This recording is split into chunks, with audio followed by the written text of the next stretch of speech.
welcome to the Public Accounts Committee on Monday the 9th of December 2024. And we welcome particularly Chris Murray, member of the Home Affairs Select Committee, as a guest member for this inquiry. Welcome, Chris. The Home Office is responsible for asylum and protection in the UK. This includes supporting destitute people who are seeking asylum while it considers their asylum claim. Earlier this year, the committee examined the Home Office's development of an alternative asylum accommodation to hotels, including large sites at Scampton, Wethersfield and Bibby, Stockholm. We found that the Home Office's assessments for setting up these large sites fell short of reality and risked wasting taxpayers' money. Today we are revisiting this topic, looking at the Home Office's acquisition of the former HMP Northeye site at Bexhill-on-Sea in West Sussex. The Home Office completed the purchase of Northeye in September 2023 for around £15.4 million. We know that the site is contaminated and requires remediating and is not yet operational.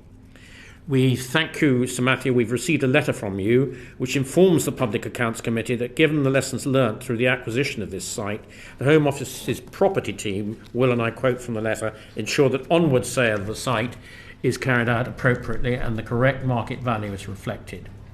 And we will question witnesses about the Home Office's approach to acquiring the Northeye site and its planned sale, its wider asylum accommodation plans, and what lessons have been learnt. So a warm welcome to our witnesses. We have in the centre Sir Matthew Rycroft, who is of course the Permanent Secretary at the Home Office and a regular attendee at this committee. Welcome, Sir Matthew. You have with you on your team, on my left, Joanna Rowland, who is the Director General Consumer Services Group at the Home Offices. Welcome, Joanna. And on my right, on Sir Matthew's right, my right, Belinda Mather, who, is it Mather or Mather? Mather. Mather, I'm so sorry. I always ask them to give me a phonetic pronunciation, they haven't done so. Belinda Mather, who's the Director of Non-Detained Accommodation at the Home Office, and it's your first appearance before the committee, so you're very welcome. Thank you very much.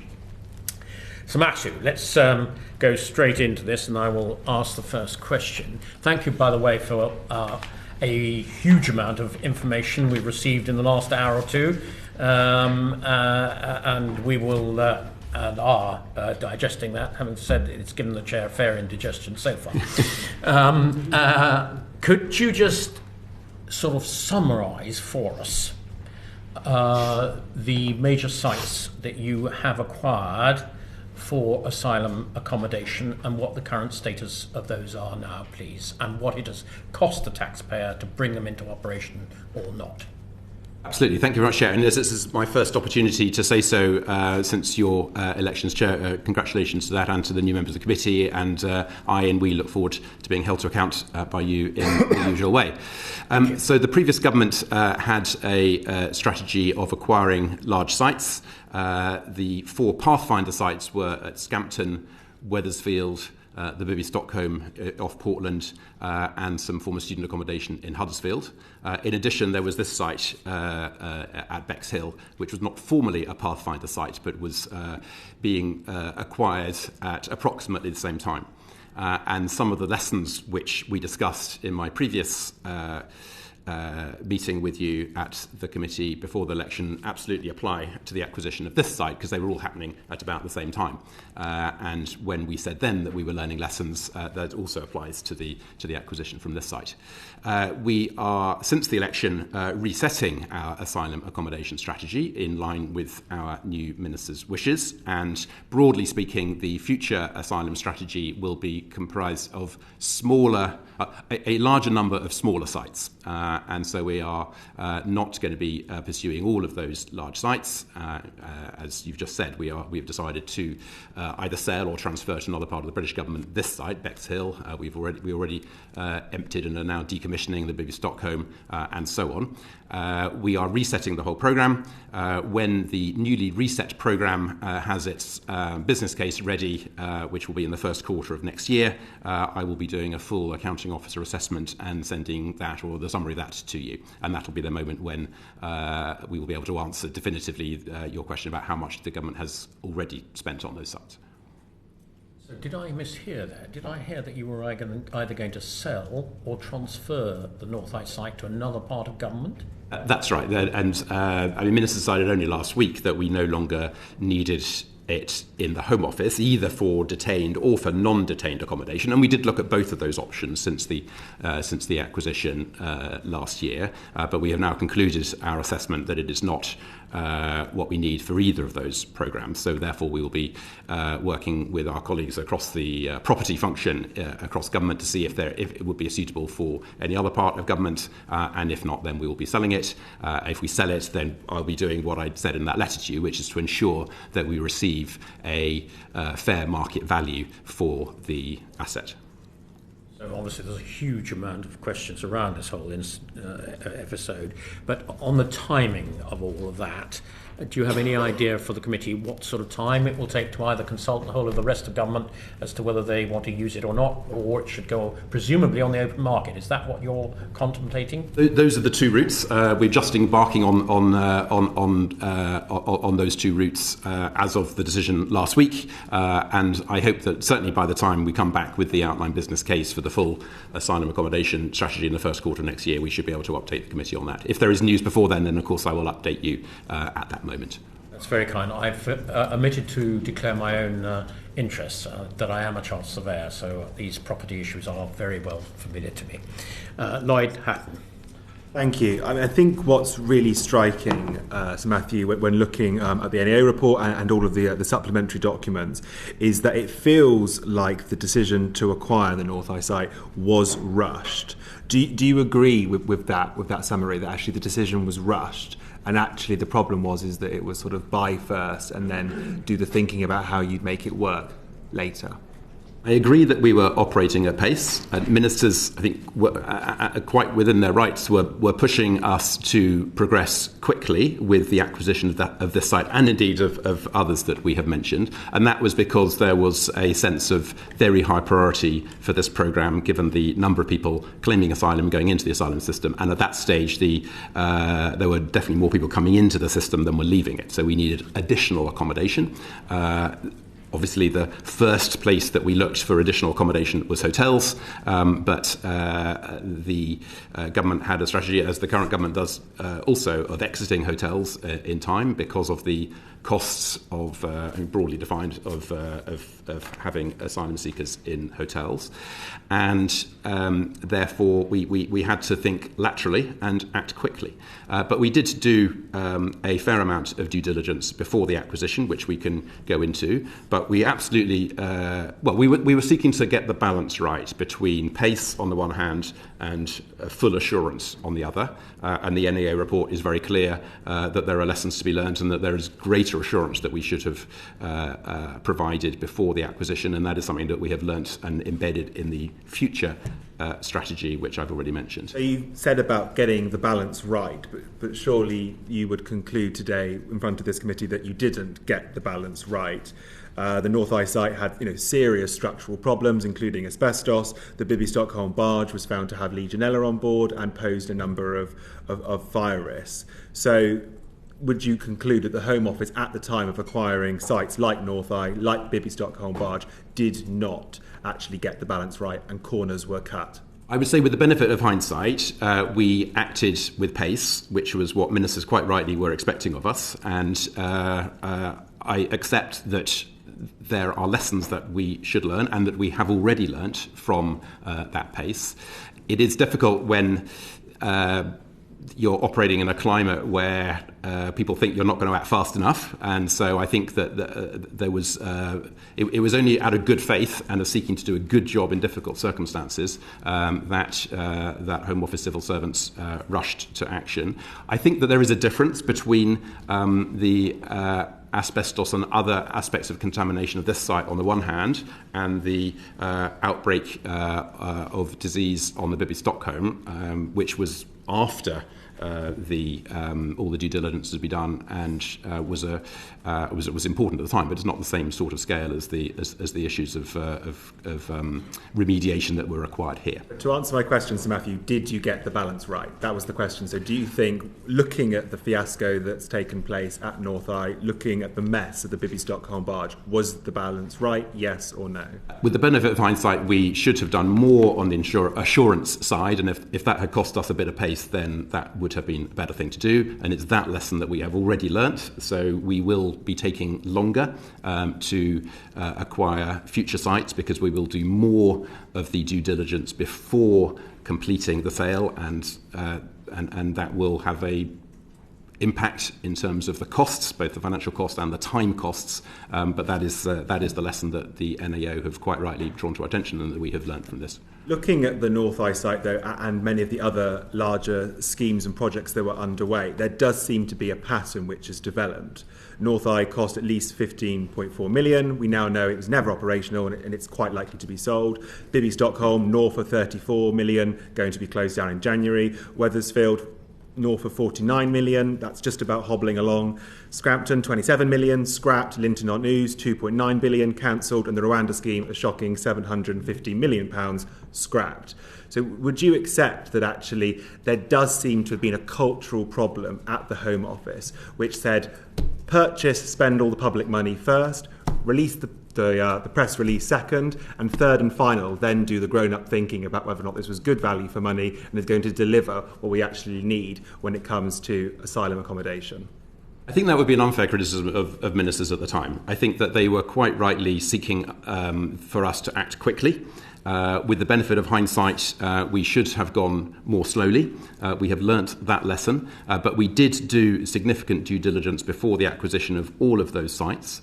One other capability. Say that last bit again. Sorry, you did do due diligence. We did do some due diligence. There is more that we could have done, and that is huge figures: 715 million, 34.8 million, 49 million. These are huge sums of public money, and you're saying you did some due diligence, but here we are, some months later, where almost every one of these schemes is now just about to be scrapped, sold, or wound down.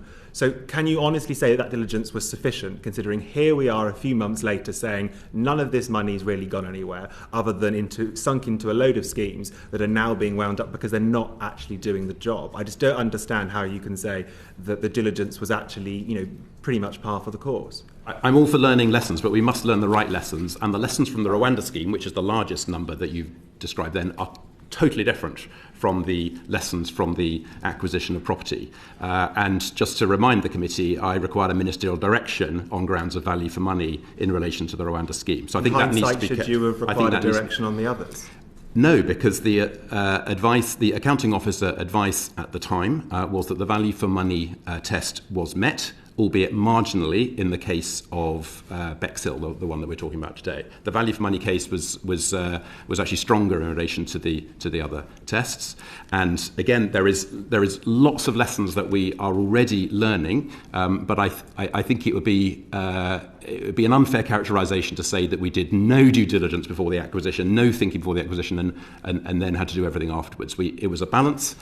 We will shift the balance further towards even more assurance before acquisition in the future. We have already built up our capability within the team. Belinda has come in as a property professional since March 23, in fact, quite soon after that moment when this acquisition was being finalised. I'll just one final point, if that's okay, Chair. I'm really struggling to match what you're saying with the reality that we see in the information in front of us, which is that we have huge sums of public money being sunk into these projects, and yet they have almost all had to be abandoned because they are costing the taxpayer a fortune and yet delivering next to nothing. And I don't quite understand how the Permanent Secretary of the Home Office can come before this committee and say we did a bit of diligence, and that's somehow meant to be a sort of boilerplate answer that covers all of this up. Because actually what I'm really concerned is that actually we're not learning the lessons. We've got a pattern here. Huge sums of money go in, the schemes don't work, they get closed down, very little of the money gets clawed back. Just saying we did some diligence right at the start isn't going to cover it. Well, I just point you to the National Audit Office report. The National Audit Office set out the due diligence that we did do and drew attention to what we didn't do and should have done. We accept absolutely that there was a bit that we didn't do. We didn't do the Red Book valuation, and we do now, as a matter of guarantee, do that in relation to every future site. But we did do a whole series of due diligence before the acquisition of this site, and the National Audit Office set it out, but it included the Green Book valuation, it included the Environment Agency sampling tests, it included a technical due diligence report, it included property control approval request, it included a geo-environmental review, and so on and so forth. All of those things were done in relation to Bexhill. I absolutely accept that there are lessons to be learned, but to swing so far, as your questions are doing, to suggest that we didn't do any due diligence is unfair. Right. So you think that the current situation basically was unavoidable because enough due diligence was done, or do you think insufficient diligence was done at that early stage, which has led to tens or hundreds of millions of taxpayers' money being spent on a bunch of schemes that are all now being scrapped or closed down?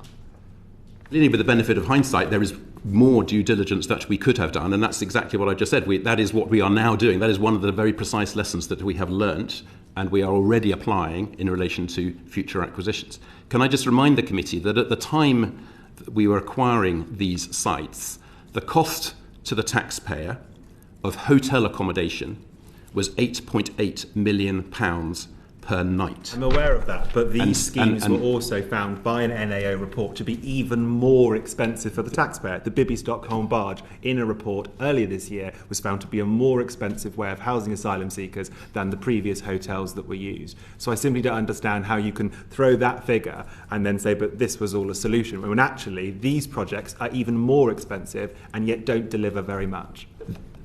I think it's really important to be precise, and the accounting officer advice at the time in relation to each of these sites was that they would be value for money in accordance with the Treasury's rulebook of how to work out value for money. If they had not been, then we either would not have acquired them, or the accounting officer would have required a ministerial direction. That is how these things work, and that is the framework within which we operated. So it's not that the whole framework was wrong, it's just that there is more assurance that we should have done, and we have learnt that lesson, and we are now doing that. I suppose to conclude, that's the problem, is there was clearly a culture at the time that was very over-optimistic at the outset.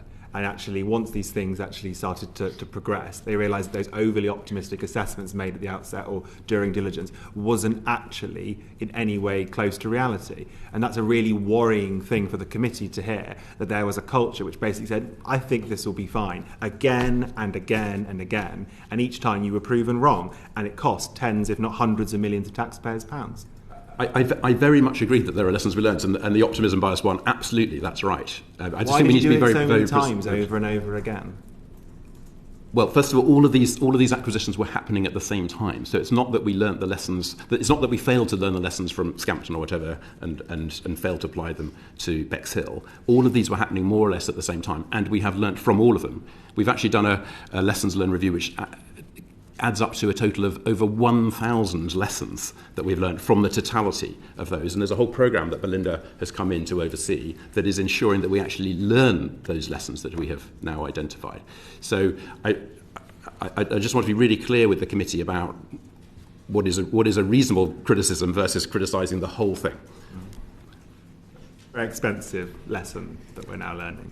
I agree, it's very expensive. The acquisitions were deemed to be value for money because they would have saved money compared with the counterfactual, which was continuing with hotels at such a high cost. So that is the background, and that is why ministers at the time were so insistent that we operated with pace. And I think that they were absolutely well within their rights to push for that pace. Matthew, I'm going to bring in Luke Charteris in a minute, but on that last point, the lessons learned point, you say there are 1,000 lessons learned from this and purchase the other properties. Is that going to be put in the public domain? We certainly could. We haven't intended to yet, but Belinda is overseeing that programme. And do you want to say a little bit about some of the lessons at this stage, Belinda? Certainly. So, loads of lessons learned.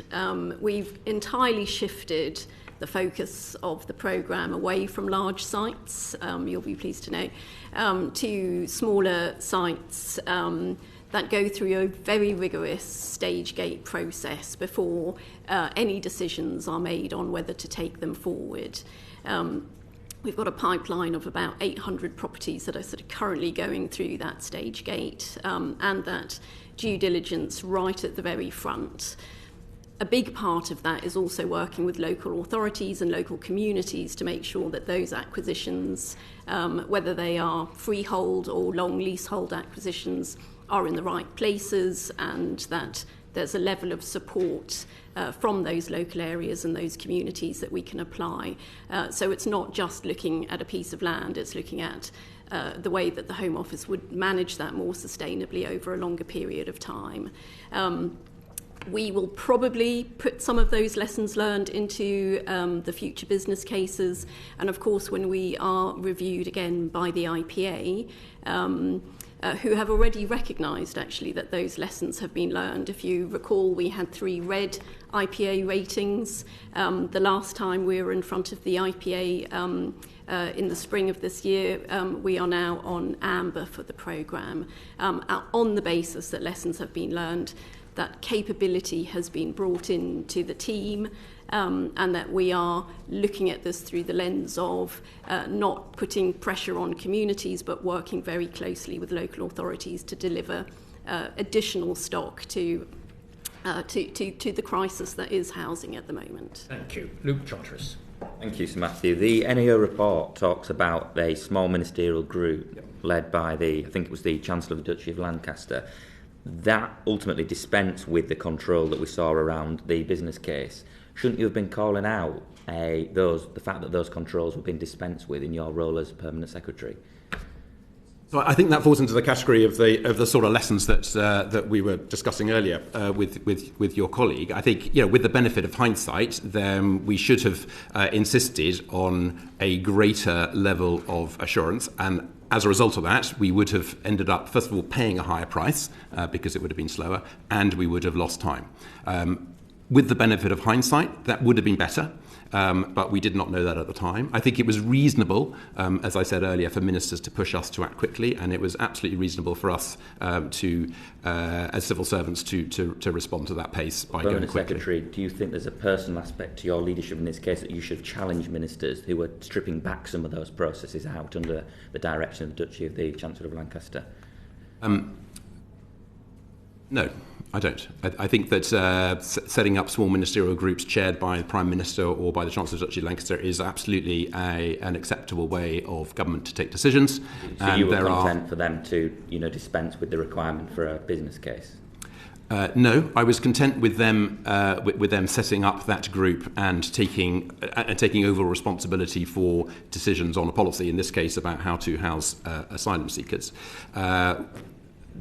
With the benefit of hindsight, there is clearly greater assurance mechanisms that we should have insisted on, even though that would have slowed things down. We did try to get the balance right between pace and assurance. It's not that we didn't think about assurance at all and only went with pace. We sought to get the balance right. With the benefit of hindsight, we went too fast, and we should have slowed down a bit. Do you think, just to conclude from Chair, that given that they're operating at pace, this small ministerial group, given that they dispense with the requirement for a business case, shouldn't you have really requested a directive specifically on the Northeye site, given the wider controls that had been dropped? So only if one or more of the 4 accounting officer tests were not met in the accounting officer advice, and all 4 of the accounting officer tests in relation to the site were met. One of the things that we did not drop was the accounting officer advice, and as a result, the accounting officer, which in this case was my then deputy, the second permanent secretary, she was the accounting officer, and she received a very full 19-page assessment against the 4 tests, which I have made available privately to the committee in advance of this hearing, so that you can see the sort of level of detail that accounting officer advice involves in the Home Office. That sets out very clearly that ministerial direction is not needed because each of the 4 tests is met, including value for money, albeit marginally. Just on the basis of the accounting officer test, a ministerial directive was not technically required. I understand that, but my point was, given the wider control frame that was being whittled away in terms of the business case not being required, in terms of the PCAR that happened, wouldn't it have been better practice for you as the leader to have actually requested a ministerial directive in that case to be so proemptive with foresight, given the weakening of the control framework? Only if I judged that what was going on was so in breach of either the regularity or the propriety accounting officer test that I required it, and the judgment in that advice was that both of those tests were met. So I think it was the correct thing to do to go ahead. In hindsight, was it the correct decision not to require a directive? Yes. I am surprised by that last answer, given that you, Sir Matthew, are a very senior and experienced civil servant, and you're well used to asking for ministerial direction. We've had exchanges across this committee over Rwanda. Absolutely. And I think Mr. Charteris's question was with hindsight, do you now wish you had asked for ministerial direction, given that 2 out of those 4 tests on managing public money were pretty weak. The value for money was predicated on the basis of using this financial case against hotels for 5 years. So it was a long shot that this was value for money. Feasibility was also a long shot because you didn't have the information as a chartered surveyor. You didn't have sufficient information when you exchanged contracts to know whether this site was feasible or not. You knew it was contaminated. You didn't know how much it was going to cost to remediate it. You didn't know how long it was going to take to get it into a condition to house those 800, or indeed if it could be possible to house those 800. So I don't know how you could assure yourself, particularly with hindsight, which is what Mr. Charteris's question was, that you wouldn't or shouldn't have applied for a ministerial directive. I think it all hinges on what are the terms of the hindsight that we're applying here. If we had known everything we now know at that point, then clearly some of the accounting officer tests would not have been met. Absolutely, I absolutely accept that. And clearly, in that scenario, we either would not have gone ahead with the acquisition, or if ministers did decide in those circumstances to go ahead, then that would have required a ministerial direction. Absolutely. I think what I was trying to get to with my previous answer was that we didn't know any of that at that time, and it would have been impossible to have known all of that at that time. There is more that we could have found out at that time if we had slowed down and done the extra assurance that we've been talking about earlier. And in those circumstances, I think it just would have depended on what evidence would have come out. But in the end, judgments are involved. Not everything is absolutely black and white in relation to accounting officer tests. And the accounting officer does have to step back sometimes, as we did on this occasion, and we always do whenever there's a big set of accounting officer advice to read, to think about the risk in the round, and to think about what is the purpose of the activity. And in this case, it was to save money to the taxpayer by reducing the reliance on hotels. And even a marginal change of cost in the acquisition price, for instance, would not have changed that judgment. Well, the whole of this sort of purchase and what you did or didn't do is predicated around doing it at speed. Yes. But if you turn to figure 1 on page 12 of the NAA report, you were informed of this property on the 16th of May 2022 by Clear Springs Ready Homes. You didn't exchange contract till almost a year later on the 28th of March 2023. So you had plenty of time to do your due diligence, didn't you? Well, I think in the early stages in that time scale, the proposition was to lease that site, to the tune of £6 million per year, by the way. And it was only later in that cycle, I think in November, that the option of acquiring the freehold, of buying the site, became real. And between November and March was the time then we did that list of due diligence that I set out a few minutes earlier. So absolutely, with the benefit of hindsight, we should have spent a bit longer and done a bit more, including the Red Book valuation. Absolutely, and we accept that as the NEA report says. I just don't think that it would have been realistic to have carried on not doing anything in response to the requirement for additional accommodation. Well, just observe, listening to that answer and my previous question, that you were planning in the early stages to lease it for £6 million a year. Now, hang on, £6 million a year Your financial case was based against hotels being used for 5 years. If you'd leased it for $6 million a year over 5 years, you'd have paid $30 million for it over 5 years. So no wonder you then switched your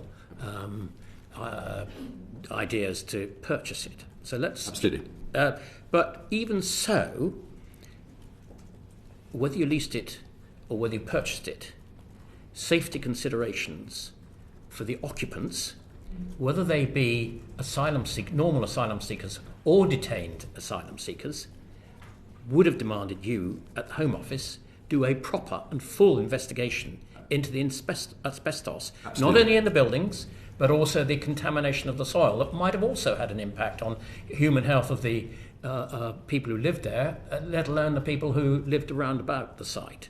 So Absolutely. were you at the time, or how soon after that 16th of May, when Clear Springs Ready Homes alerted you to the site? Here's a site. It looked on paper actually very suitable. It was in the southeast of England. It was near your processing centres at Manston and so on and so forth. So on paper, it began to look very suitable until you started to look into it. Now, what due diligence and when did you start it? So that's absolutely a correct characterisation, Chair. On the face of it, on paper, this was a very promising site indeed, both in terms of its size, its flexibility, and its location. And so it was very high up our list of targets for acquisition. I think the buying rather than renting was clearly going to be a better outcome. We did the due diligence that I described earlier. In January, we did the Green Book valuation. In February, we did the Environment Agency sampling test of 2023, I'm talking about. In March, we did the Property Control Approval Request and the Geo-Environmental Review, and so on. I think that it was only after completion of the sale that we were allowed to get access to do the full survey on contamination, which was commissioned in October 2023. And we knew that there was a risk, which is why we held back £3.2 million of the acquisition price, a very significant proportion, for remediation, and that is money that continues to be with the Home Office. So we have not paid that £3.2 million out of the total site because we continue to negotiate with the vendors about that money. So you've just spurred me to my last question before I hand over to Chris Kane. Can you just update us precisely where you are with the vendors and this retention of 3.2 million? This is dependent on the agreement of the costs of remediation.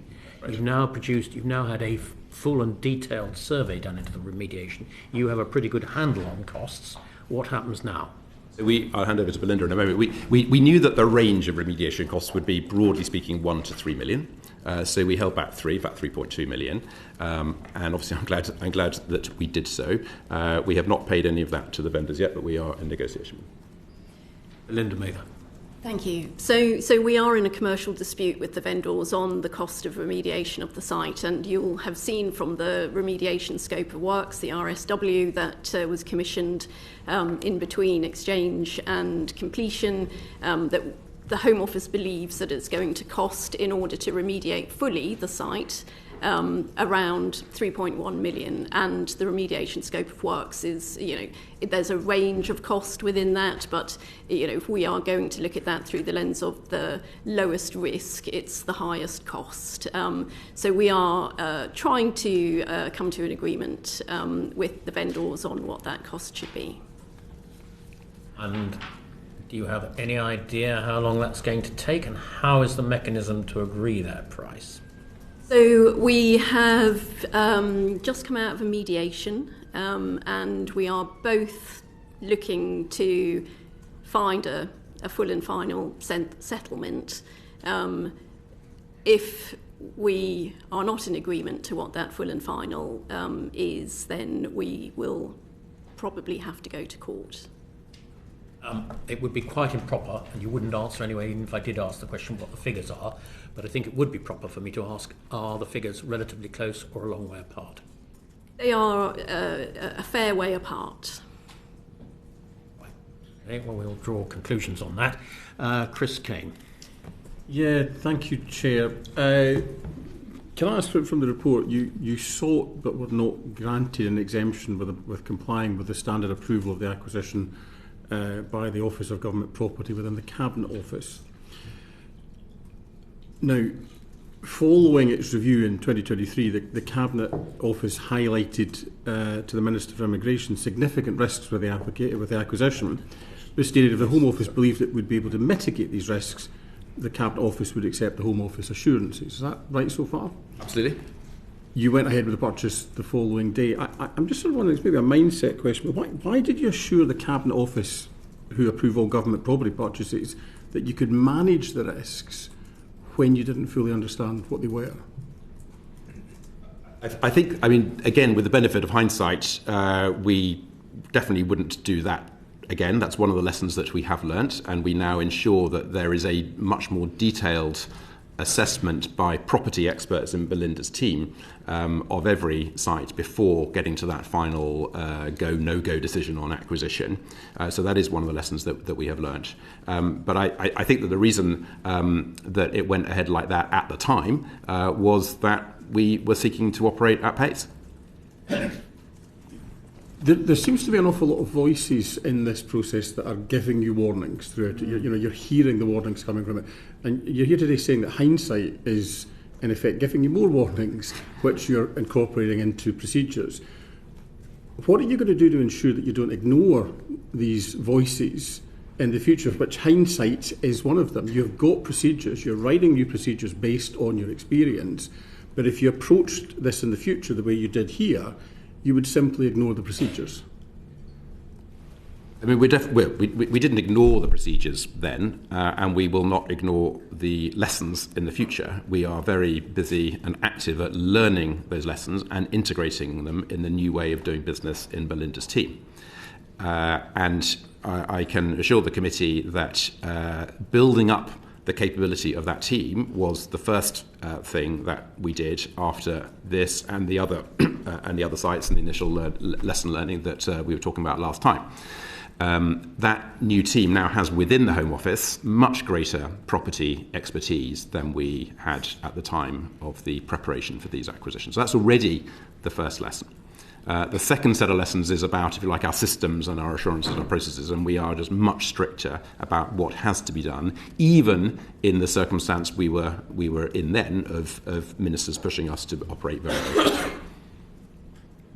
In a future purchase, a hypothetical future purchase, if you follow all of your procedures, they will have a timescale attached to it. Yes. If you're pushed in the future to operate at a pace greater than you can achieve by following all of the procedures as they're laid out, you will then face a choice to ignore some of them or bypass some of them as written down, or to say, no, I'm sorry, we can't do this is the timescale. Which are you likely to do? We will learn the lessons from this. Even, as I said earlier, even if that means cost, both in money, because the price might go up in future, and certainly in terms of time. But that is the overarching lesson from this, and I mean it when I repeat that we are learning that lesson. Okay, can I ask you about, moving on to ask you about the business case for the purchase of the site. Now, that was a condition of the Treasury's approval for the purchase, but you haven't done one. Why haven't you done? Why didn't you do one?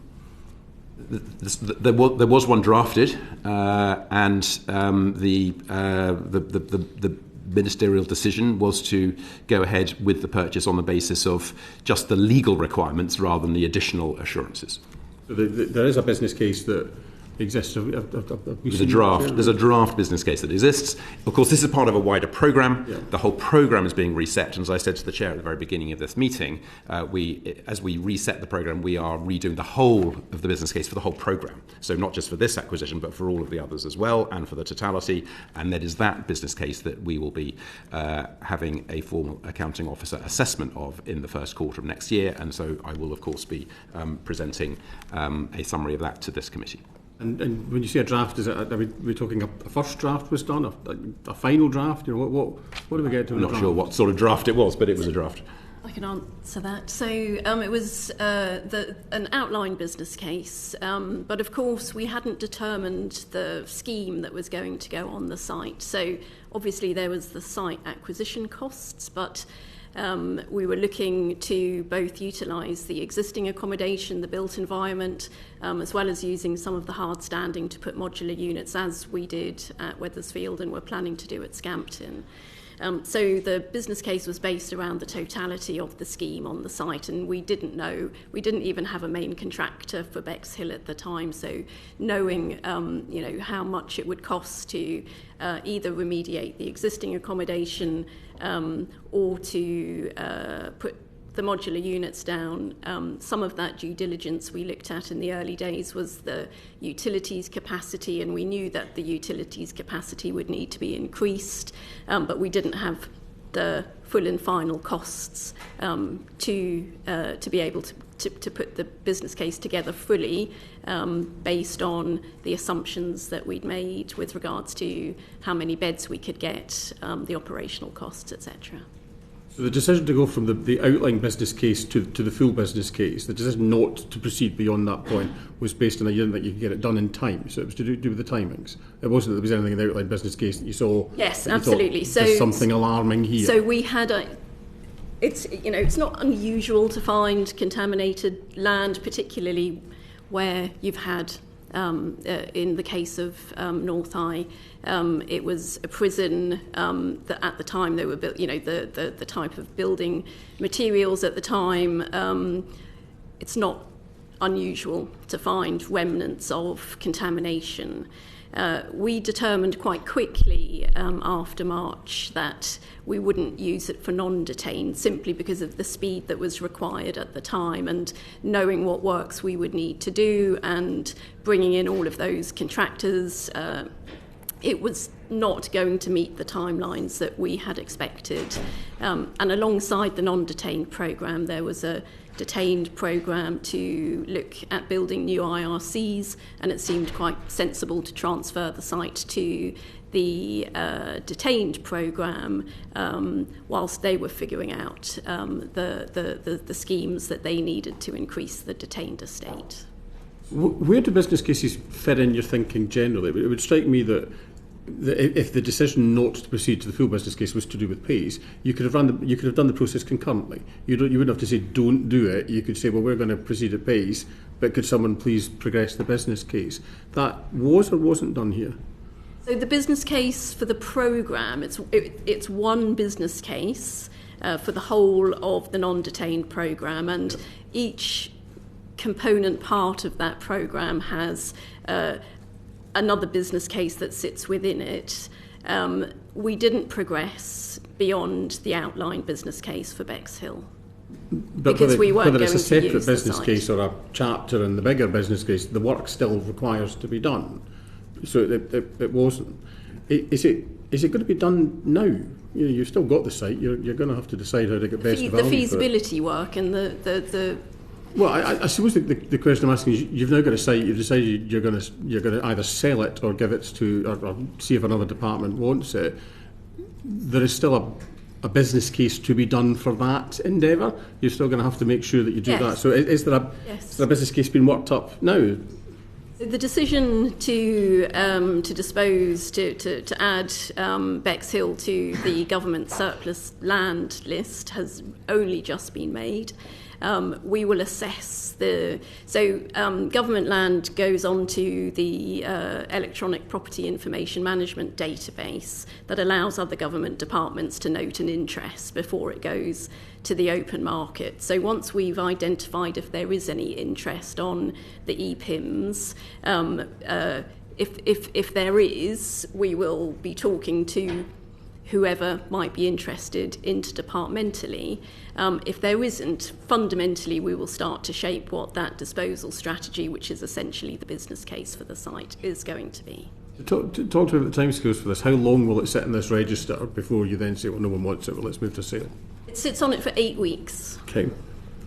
So it's only 8 weeks. And then you will take a period of time to come up with a proper disposal case, a business case. A disposal strategy or a business case, absolutely. I would call it a disposal strategy because we will need to look to see what options there are. We will need to carry out a joint valuation if there is interest. We'd carry out a joint valuation on the site, whether it was public or private, and we would be looking to determine the best value from privately. It will take longer. It's a shorter process if there's another department that's interested, and of course that is all going to add to the best value for money solution. And how, sorry Chief, you does with this, how do you ensure this, in terms of moving at pace to dispose of it, how do you ensure that you're not pushed to dispose of it quickly and therefore not realise the best value for it? How are you going to make that judgment call as to timings versus value for disposing of the asset? So we will assess the cost for the disposal, we'll assess the value of the site, and we'll assess the interest in the site, and that will give us an indication of what the best route is going to be for the Home Office. Right, so there's a proper procedure that you will follow. You'll resist the urge to speed it up in order to draw a line under this matter. I suppose it's a question to have to ask as a comment here. The thing I'm getting from this is a real alarm bell here that we're going to hear an awful lot of you saying with the benefit of hindsight. But what I'm really worried about is, as I said earlier, in this process you had an awful lot of people who were giving you advice that culturally I suspect you weren't in a place to hear. It's about ensuring that you have that cultural space in future to say, no, wait a minute, I'm going to do this the way I think it should be done, the way my procedures tell me. How are you going to give us the assurance that will happen going forward? I think that's a very fair comment and a very good question. And I think one thing that the Home Office doesn't lack is advice from lots of people about how to be doing our jobs, and quite rightly, because the issues that we deal with are very controversial in society and in public life, and there was a lot of advice, if I can put it that way, from individual members of Parliament to ministers about hotels, housing asylum seekers in your constituencies, for instance, and the strategy to reduce our reliance on hotels did involve at that time a reliance on large sites, and at this time and for the future a reliance on other types of site.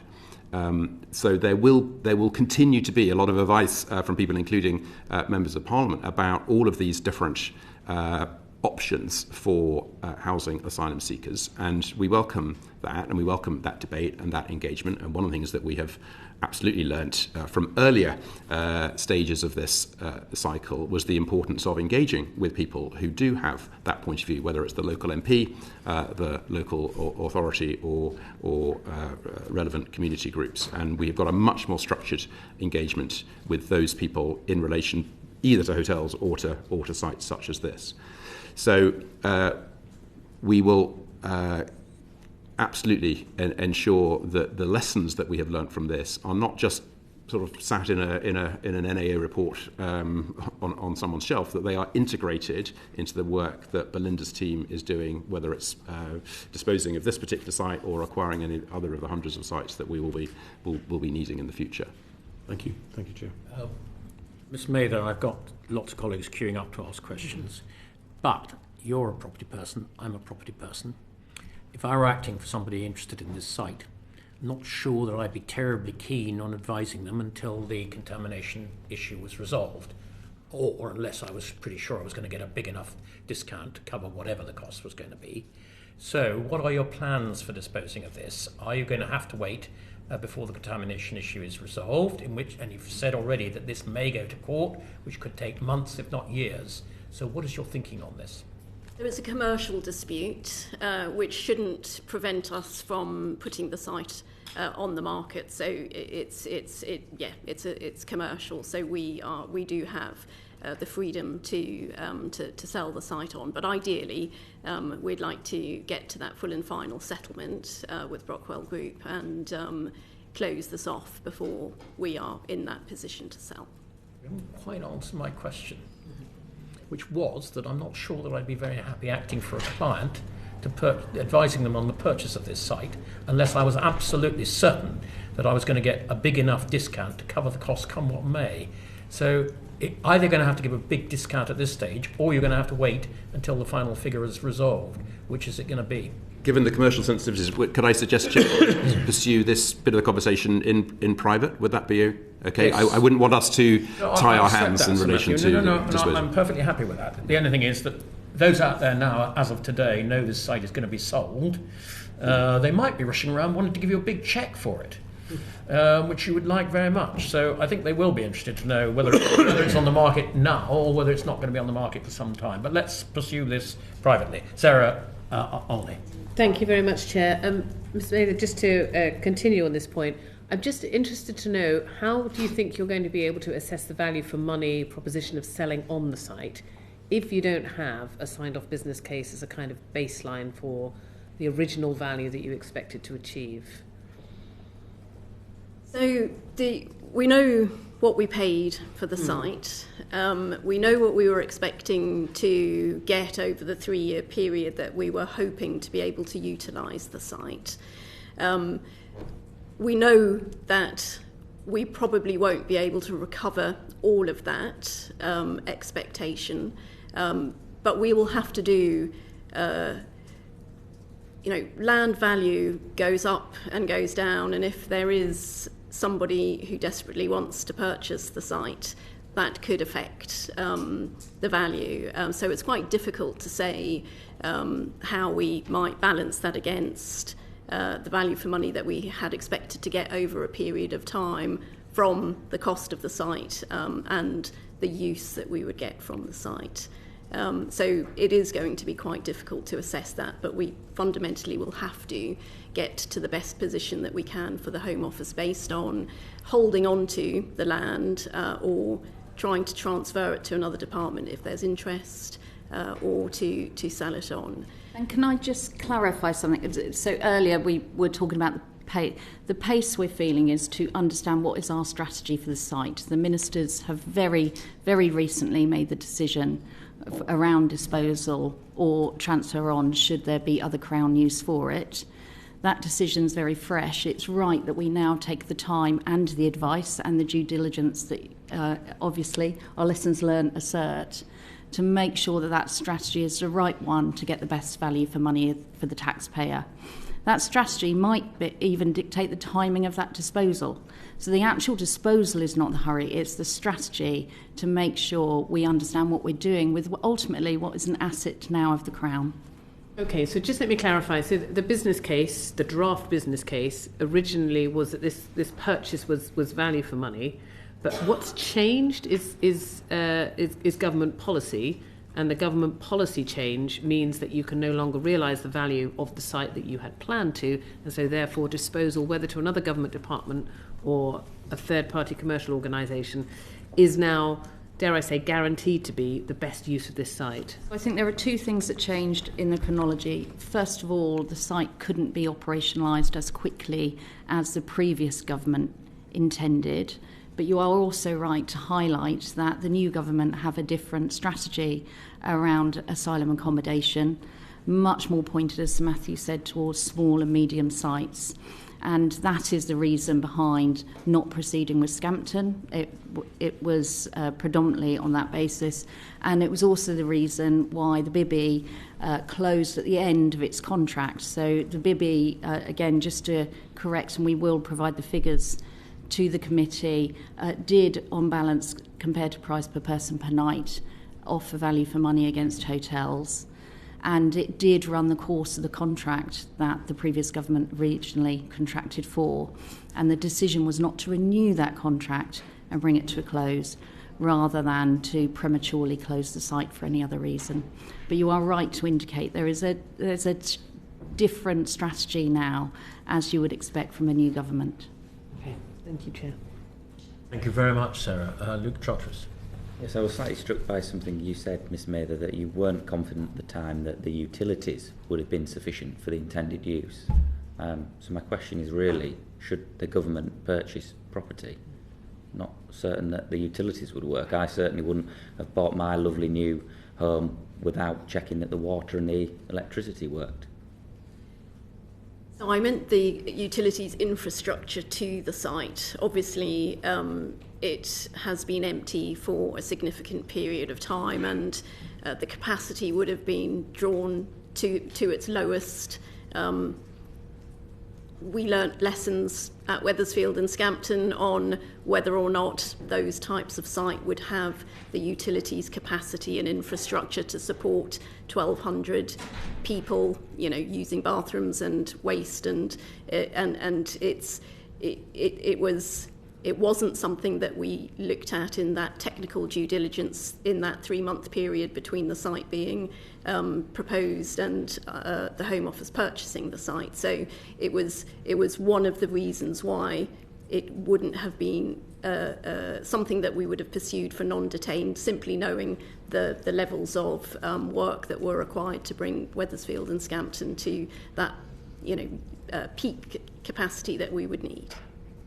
You sort of effectively recently learnt the lessons from those other instances, but therefore do you agree that not sufficiently testing the utilities infrastructure capability, that was another failure in terms of the acquisition here? It's definitely a lesson learned. Definitely something that we probably won't ever buy another Scampton, Wethersfield, Bexhill, because our strategy is moving away from large sites. But if we did, that would certainly be something that we would be looking at before we made the decision to pursue. Yeah. Happy to have in. Yeah, thank you, Chair. One of the things, it is sort of something that seems to have sort of been reoccurring in a number of the answers to our questions that I find a little concerning, is you keep saying we moved at pace, and ministers are well justified to move at pace. But surely that is one of the biggest cultural problems, is that there was this rush to move at pace, which seemed to stop the moment the taxpayers' money was handed over to those in question. I find it really, really bizarre. Rwanda scheme, moving at pace, and yet as the data released just at the start of this month showed, nobody went on that scheme who wasn't going to go voluntarily. With the Northeye site, there was this great rush to move at pace, and yet here we are months and months and months later, and nothing's really happened other than we've got this mouldy site full of asbestos, and obviously no one's ever going to move in there. And then the same with the Bibby Stockholm. There was sort of this, we must move at pace, we must acquire these new novel sites as quickly as possible. And yet when the Bibby Stockholm arrived in my constituency, it spent an entire summer sat empty. It arrived late, it sat empty, you put some people on it, then you had to evacuate them 5 minutes later, and then finally put them back on it again. So the pace all seems to stop the moment we've spent a great deal of money. So I would really like some reassurance from all three of you that one of the big lessons learned is that you shouldn't rush into the expensive side of things, because you're not actually going to rush into a solution. What we've actually seen is with those three schemes that I've set out, Bibby, Northeye and Rwanda, the solution never appeared. We waited and waited and waited, and often nothing ever happened at the other end. So it'd be really, really helpful if you could speak to that a bit about why you're happy to rush with public money, but then actually the solution is very, very slow. I mean, let me have a first go, and I'm sure my colleagues will want to come in as well, because I think your characterisation of the three different issues is not accurate. I think you're seeking to put together three very different things and draw a sort of meta conclusion. I'm proud of the pace that Home Office civil servants have shown in relation to those schemes and many other things day in, day out. As I mentioned earlier, it's very difficult working in the Home Office because the issues that we work on are so complex, and many of them are divisive in our society, including the three that you have mentioned. There would be very strong views on both sides of all three of those issues. Surely you understand the reason why they're divisive, Sir Matthew, is because so much public money was spent, and yet the schemes, the moment the money was spent, seemed to never go anywhere. And actually that's why I'm drawing the three together, not to make some sort of political point. The reason why I'm saying is it feels to me, and I'm sure other members of this committee, that there was a culture in the Home Office that was very quick to spend money, but very slow to actually then realise a solution once you'd spent the money. I really dispute that characterisation. The Just look at Rwanda the three scheme. schemes. So the Rwanda scheme. Work. The Rwanda scheme was a lot of money. I required a ministerial direction on value for money, but a very large number of my colleagues were working flat out to get that scheme off the ground. And the reason that there were no flights other than the 4 voluntary returns before the election was to do with the lawfulness of the scheme as the Supreme Court had judged, and the previous government was taking the Safety of Rwanda bill through the House in advance of the election. If the election outcome had been different, I'm very confident that Home Office civil servants would be busy operationalising the scheme to Rwanda. That would have been our job in that circumstance. In this circumstance, the incoming government ended that scheme, as was well within their rights and very clearly flagged in the election campaign. So the fact that it did not happen was nothing to do with the pace or otherwise of Home Office civil servants. On the other two schemes, as Joe said, the Bibby Stockholm in your constituency was a novel site, a pathfinder, as I said at the beginning, deliberately designed by the previous government to test out whether that type of accommodation would be suitable. Was it? And this government has chosen at the end point of that initial contract to not to continue it. Again, no aspect of the number of people or the quality of the interactions of the asylum seekers on the Bibby Stockholm was down to the lack of pace of Home Office officials. And finally, on this issue, the Bexhill, we are we are learning the lesson about pace versus assurance, and we have been seen to have been too pacey and not enough focus on assurance, and that's the lesson that we're learning. But we didn't stop being pacey after the money, after the site was acquired. We were carrying on getting that site and many other sites ready for as long as that was government policy, and as soon as it was not government policy, we've been very pacey at pursuing the new government policy. So I just wanted. I want us to learn the right lessons, and I don't think it's fair to say that we weren't pacey enough, and I don't think that we want to be too simplistic about where we continue with pace. I don't think it's too simplistic to say that you spent a great deal of taxpayers' money on those three schemes, Northeye, Rwanda and the Bibby Stockholm, and yet all three delivered very little after the money had been spent by the Home Office. Surely that's quite a simple conclusion that we can reach here today, that there was a rush to spend money, but those three schemes, in different ways, granted, did not deliver anywhere near what they were proposed to when the money was first spent. I'm going to keep Rwanda on one side because it really is £750 million. I'd quite like it to be at the heart of the conversation, personally. It's at the heart of the conversation about value for money, which is why I required a direction. It's not at the heart of the conversation about how to house asylum seekers in this country after they have claimed asylum. The other two are related, and there are huge amounts of money being spent on hotels, and the previous government and the existing government have both got a strategy to exit hotels. In order to exit hotels, we have a big programme of work to do to create different types of accommodation, and we have a huge amount of delivery under our belts. Every single night, thanks to this programme and the programme of hotels, we are housing 35,000 asylum seekers in this country. Every single night. That is a huge programme of work fulfilled by dedicated Home Office civil servants who are operating at pace in a difficult environment. So I wonder if I could just come in, Chair, Yes, just to give a bit more context on that pace, as Sir Matthew says.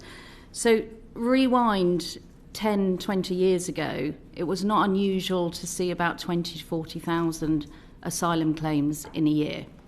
Now it's nearer 100,000 in a year. And as Sir Matthew says, we've got 35,000 people in hotels. That was 56,000 this time last year. This time last year, we were supporting 124,000 asylum seekers. The cost of that is £5.4 billion in last financial year. That was all driving the urgency. But there was a second urgency coming under that as well, and that was the shortage of housing to local authorities. And the traditional asylum accommodation strategy was dispersed accommodation, as many of you will know from your constituencies. We're going to come on to this. And that was in direct competition We're with definitely local going to come on authorities. to this issue.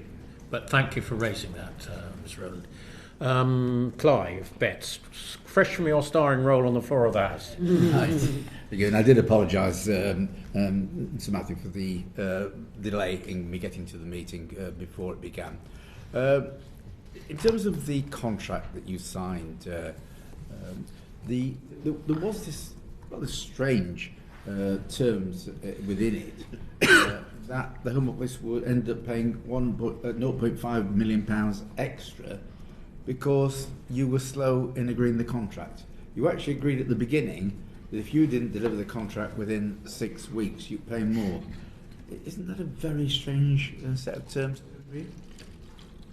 Yes, I think it is, and we absolutely would not do that now as part of our lessons learning and as part of the new programme that Belinda is running. So that is one of the lessons that we have learned.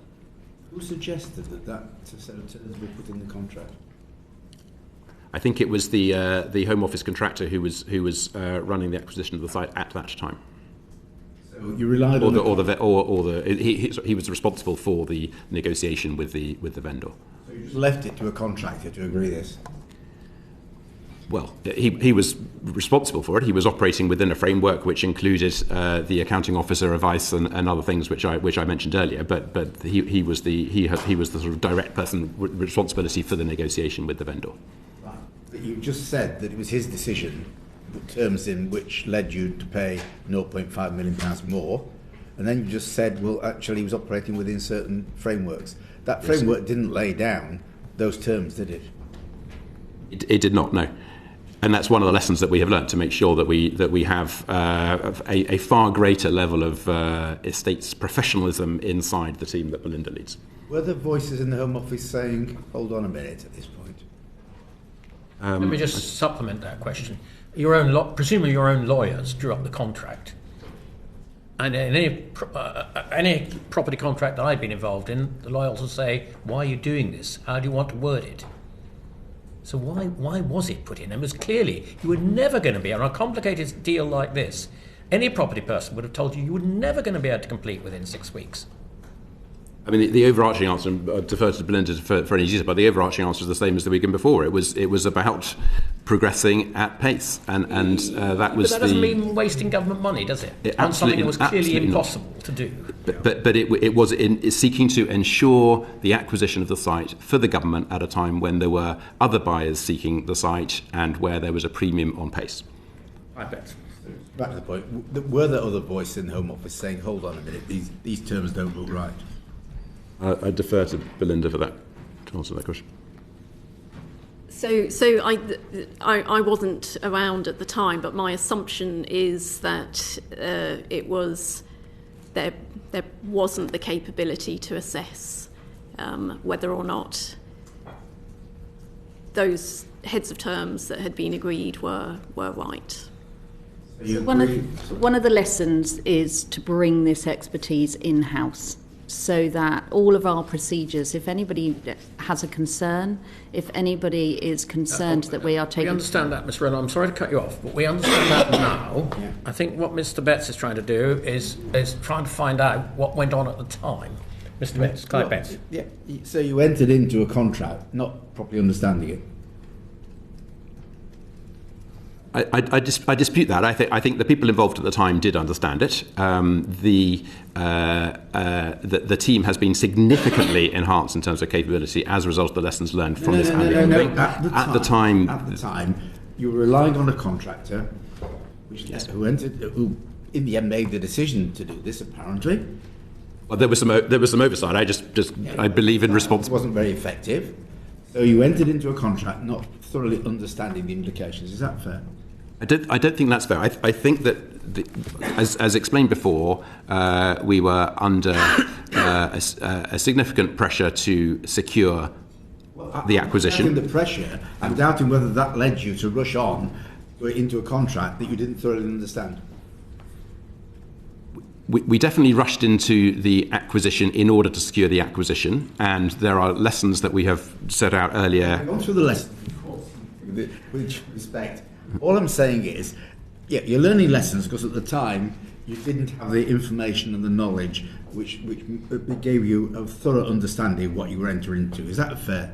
It's absolutely fair that we went into the exchange of contracts in the March having done some but not enough due diligence. That is absolutely fair, and some of the due diligence that we did after that demonstrated that there were additional costs associated with this site. You said before you didn't finish the business case because ministers wanted to rush on. That's right, is it? We had a draft business case and that you didn't complete that because ministers wanted to get on with the progress on this site. Well, we had an obligation to progress rapidly. We had a great emphasis on what you wanted to do because of that pressure.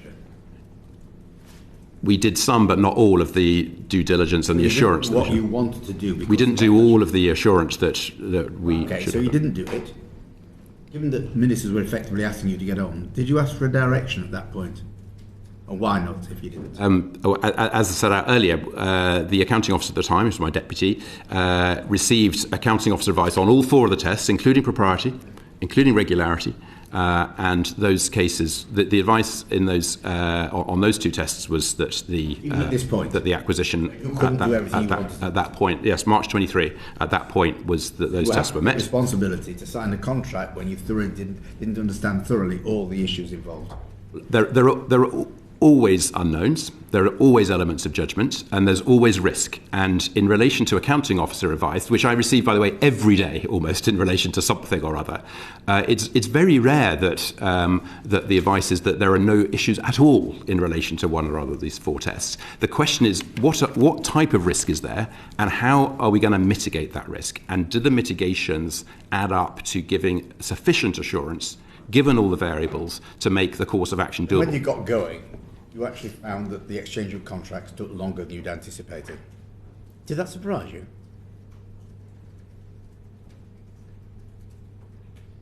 I think that the pace that we needed to go at meant that we were crossing each bridge as we got to it. Well, obviously the bridge wasn't properly built, was it? I mean, so you didn't anticipate the length of time the contract was going to take. Liz, do you want to? So the terms of that additional cost by the day was on the basis that those additional surveys that had been identified by the pre-diligence and the technical due diligence report suggested we might be able to do those surveys faster. However, once we started to look... Come on, Miss Mather, you know perfectly well that it all was so complicated and complex with so many unknowns. You were never going to be able to complete within 6 weeks. So why did you put the term agree to the term in the first place? Well, Sir Matthew, poor old Miss Mather wasn't there at the time, so that's an unfair question to her.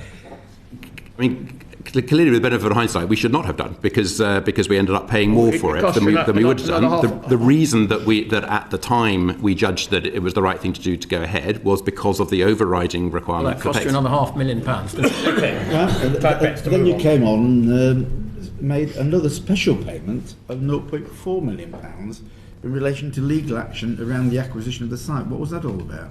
Can I just say, though, delay would also have cost X pounds as well. That's it's not because there were other bidders. We might have ended up losing the site and having to start again with another site. It's a very dynamic market, and there was a reasonable expectation from ministers that we would be operating at pace in order to help reduce that number, which, as I said earlier, was £8.8 million per night for the hotel costs. 0.4 million. Why the 0.4 million pounds at the end, in addition to the 0.5 million? I think that was in relation to the time. That was an accrual of the daily cost in between agreeing exchange and completion.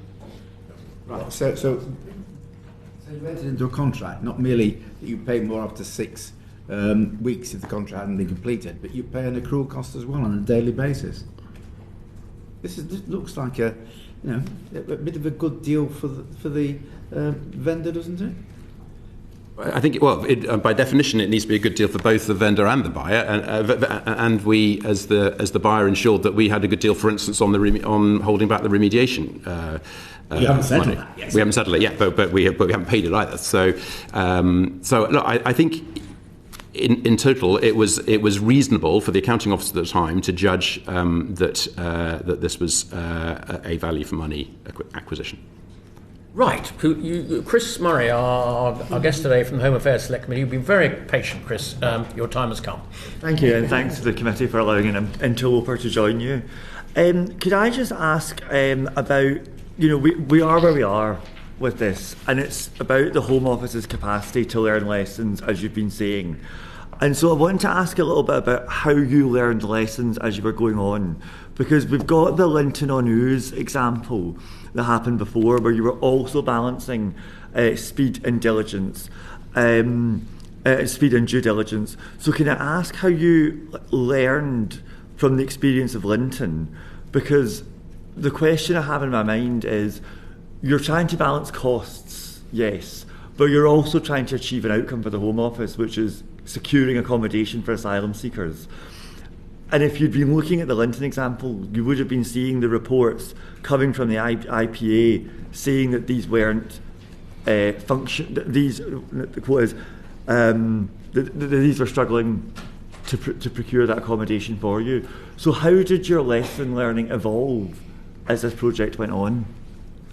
I'll defer to my colleagues in a moment, but let me say first of all how important it is to me that the Home Office is a genuinely lesson-learning organisation. That is the way to strengthen a culture and to build up capability. And it's a mindset issue as well. It requires a department to be open to accepting when things have gone wrong, to learn, to say, yes, with the benefit of hindsight, we should have done X, Y, and Z, and then when the next opportunity comes along, to do X, Y, and Z. That is exactly what a learning organisation is. And how did that happen? In relation to, so first of all of these things were happening more or less at the same time. So the sites that you talked about are only now coming through the sort of lesson learning stage.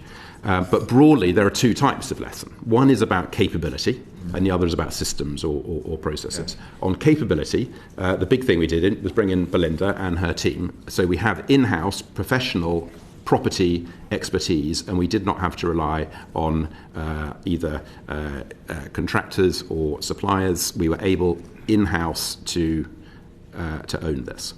Secondly, in relation to the processes, we are making sure that, for instance, all of the recommendations in the National Audit Office report are integrated into how we do this in the future.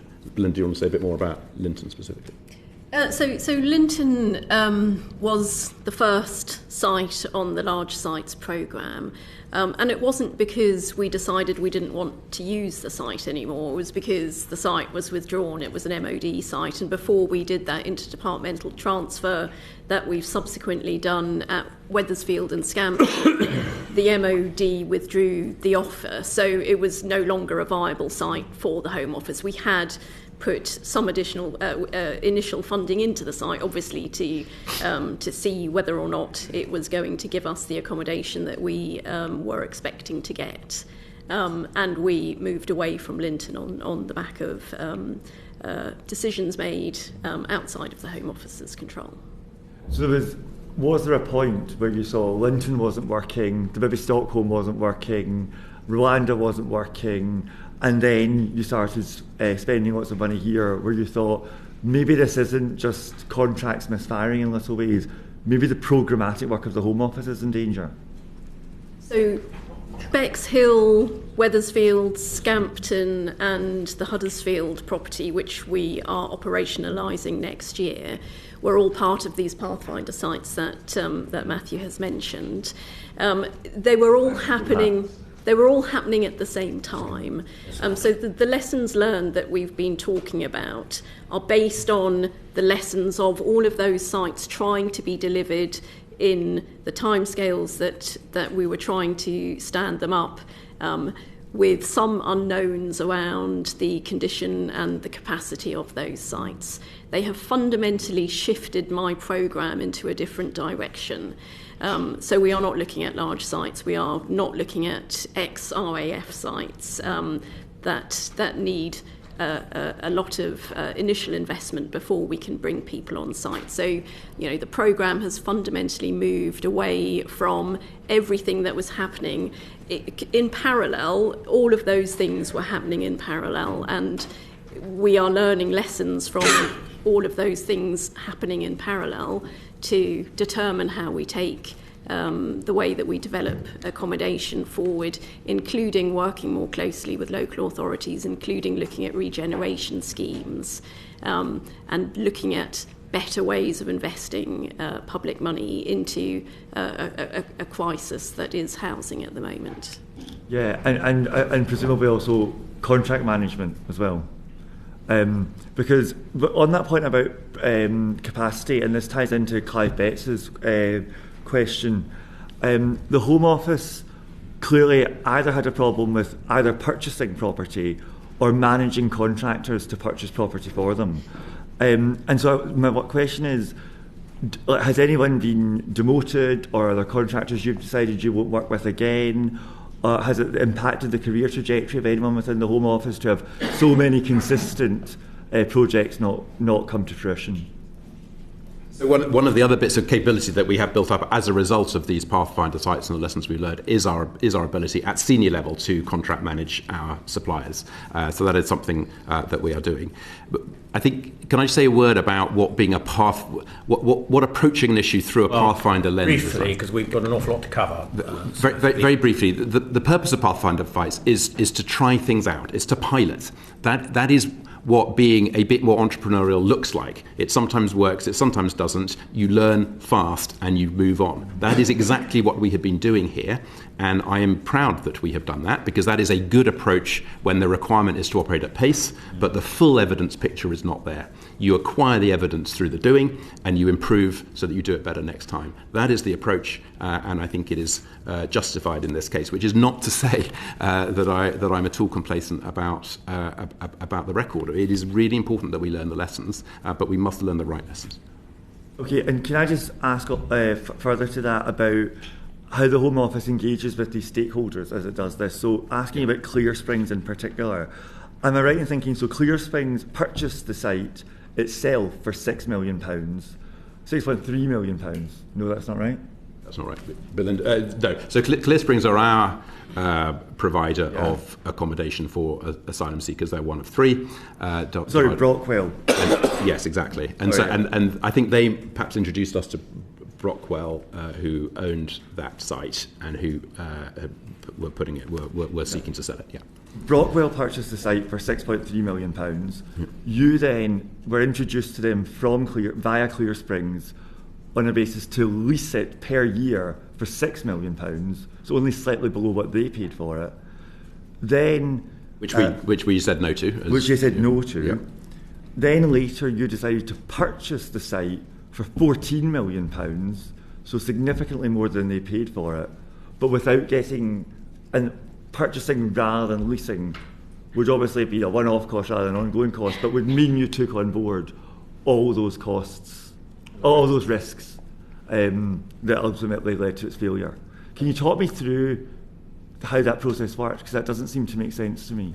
I mean, I think we've talked it through a lot, but a couple of things we haven't mentioned. First of all, the price the vendor was seeking was at the beginning of this process was 19.6 million. So we obviously came in more than 5 million less than that. Secondly, there was at least one other, possibly two other potential buyers who were offering in the same sort of ballpark as the number that we ultimately settled on, the 14.2 million. Other than that, I think the process is as I said out earlier in this hearing. So you would be comfortable working with both Clear Springs and purchasing from Brockwell in the future?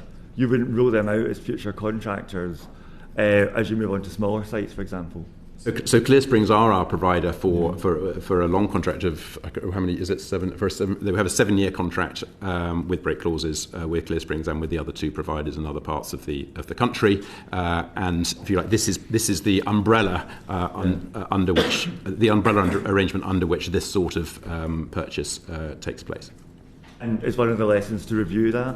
Absolutely. So we're reviewing that, and we have very significant contract management in relation to our engagement with Clearsprings.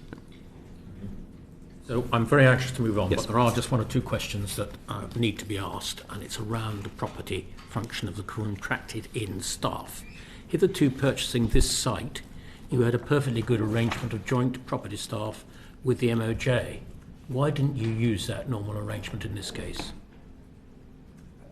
And we enjoyed a very, very close working relationship with MOJ in relation to property, and at that time, that's now as part of Belinda's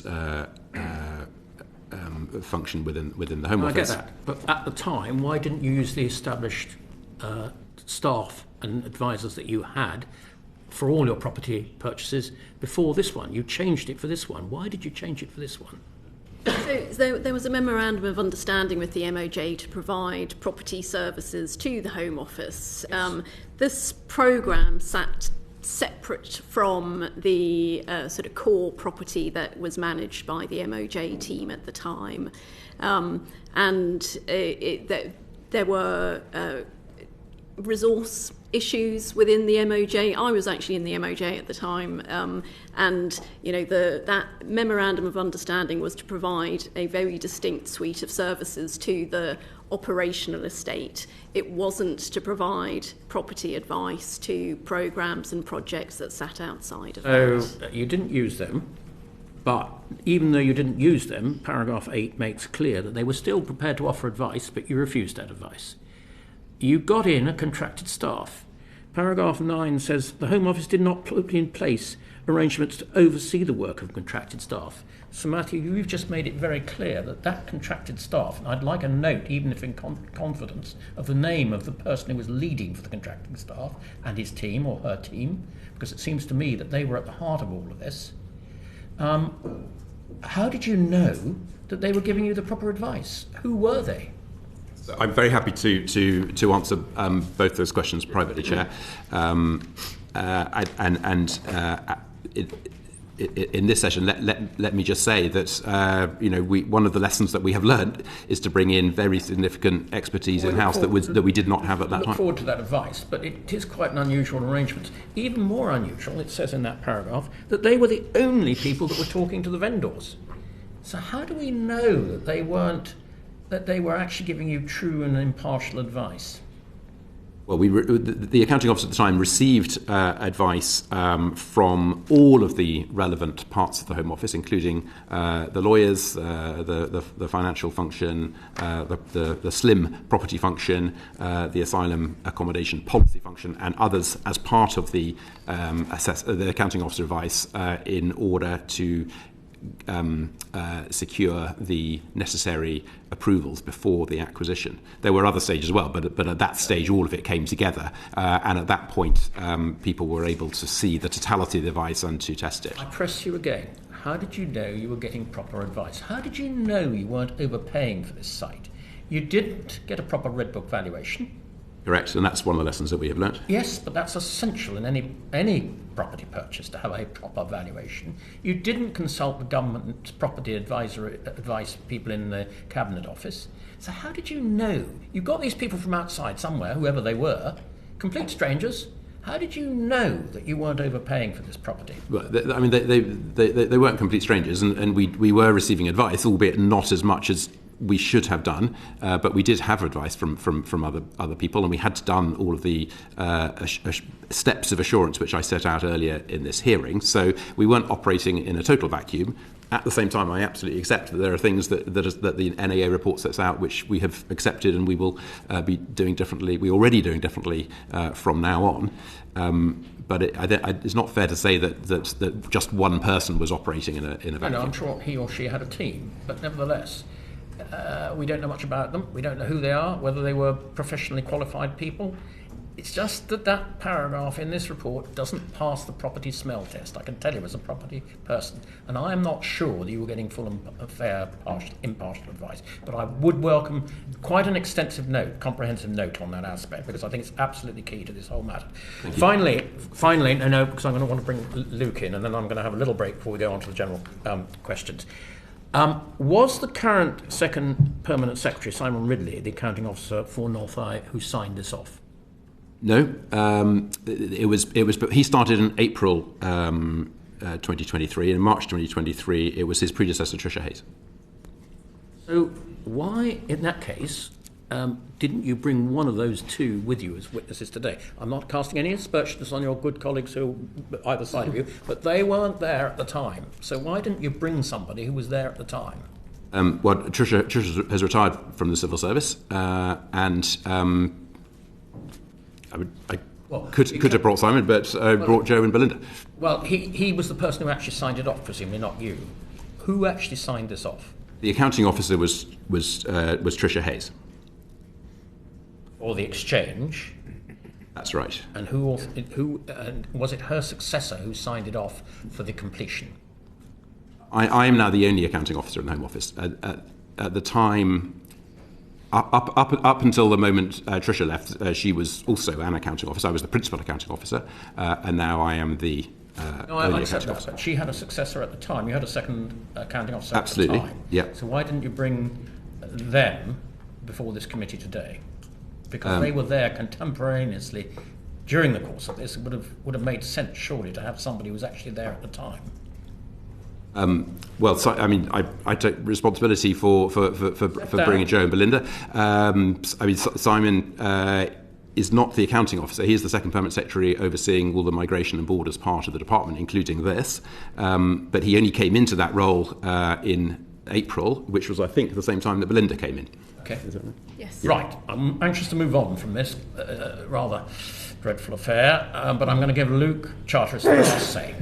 Two quick ones. So, presumably this £500,000 penalty that we uncovered, which was a penalty between exchange and completion of 6 weeks, presumably that was in a heads of term document.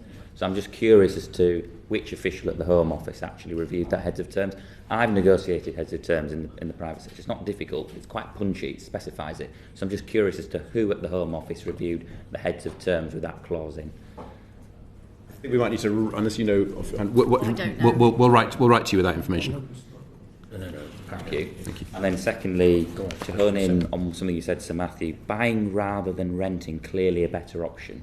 Looking at the 6 million, one could perhaps perceive that.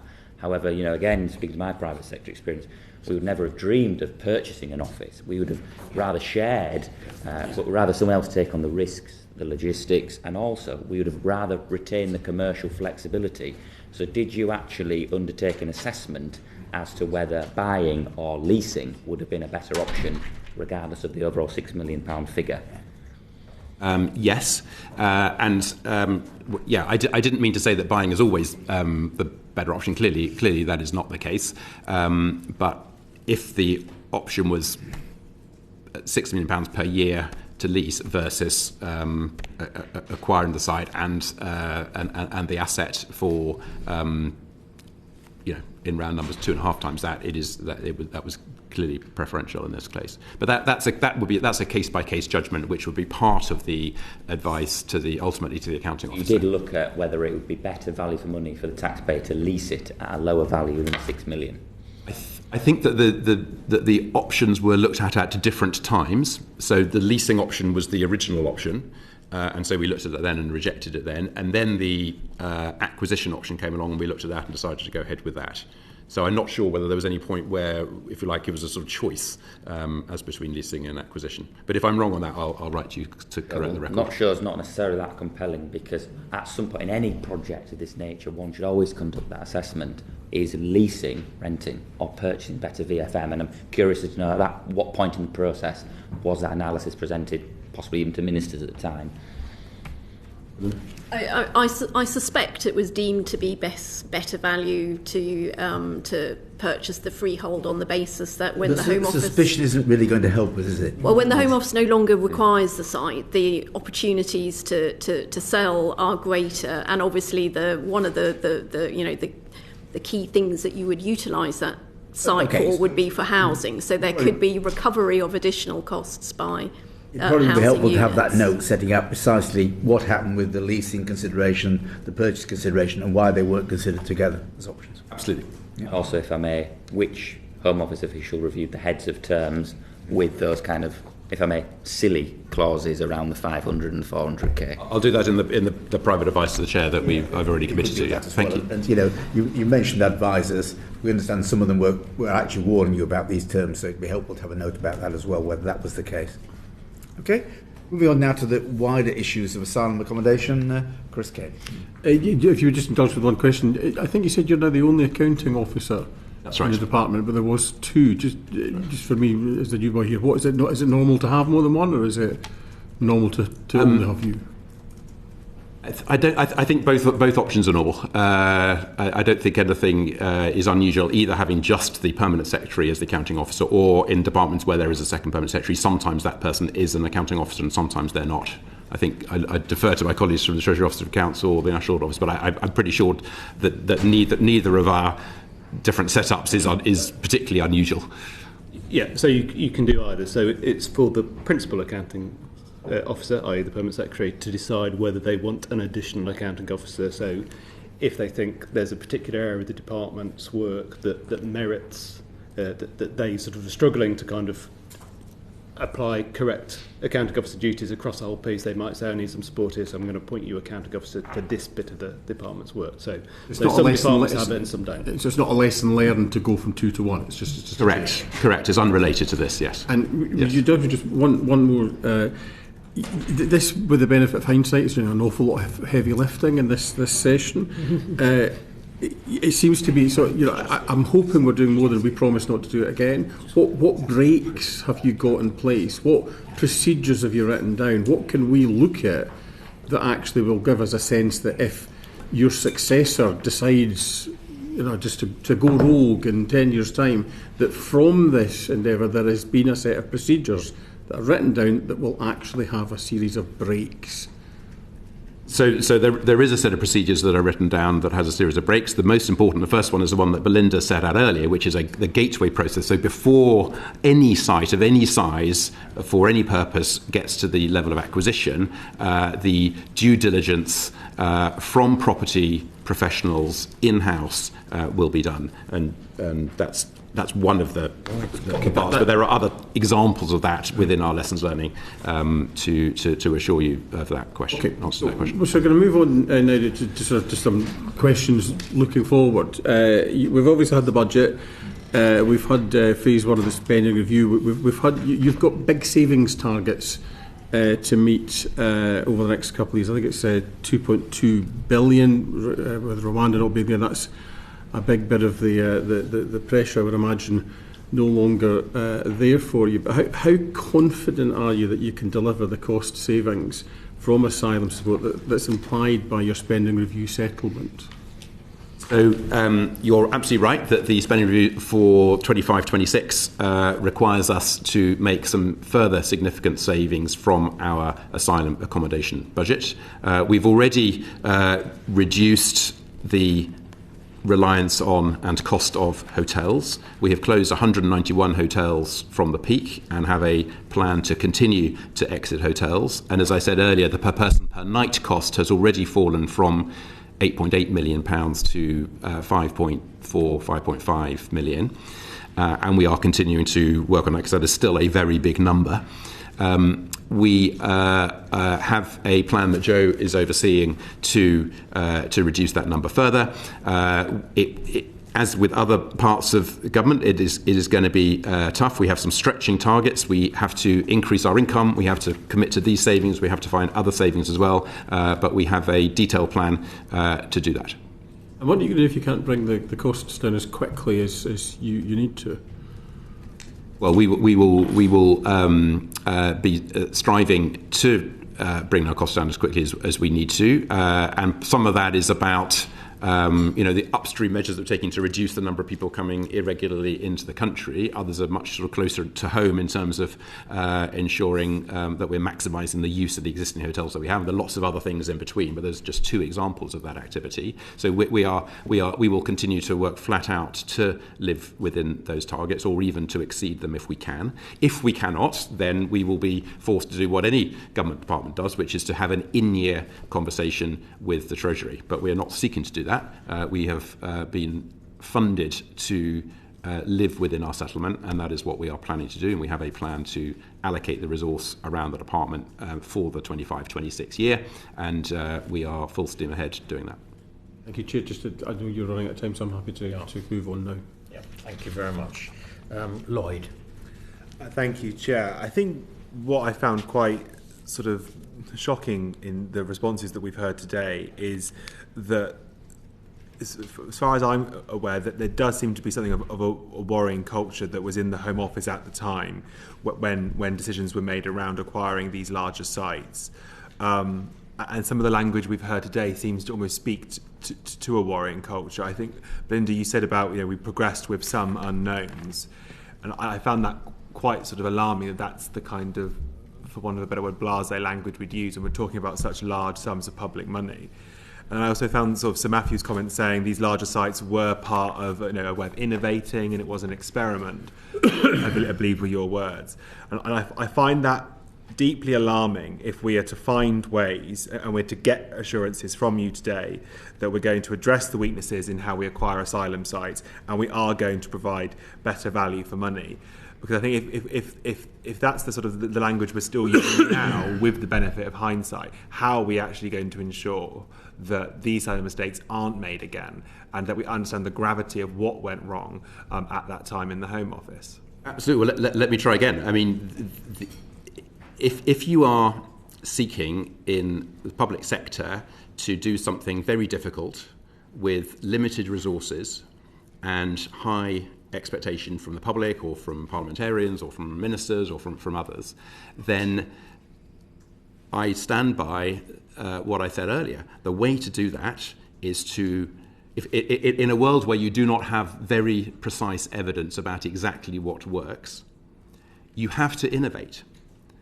And this is what innovation looks like. It involves piloting something, and if it works, carrying on doing it, and if it doesn't work, doing something else fast. That is what innovation is. And I am proud of the innovation that the Home Office is showing, which does not mean that I am complacent. It means that we must learn, and we are learning all of these lessons. It's not blasé to say we're learning the lessons. That is exactly what an innovative learning organisation should be doing.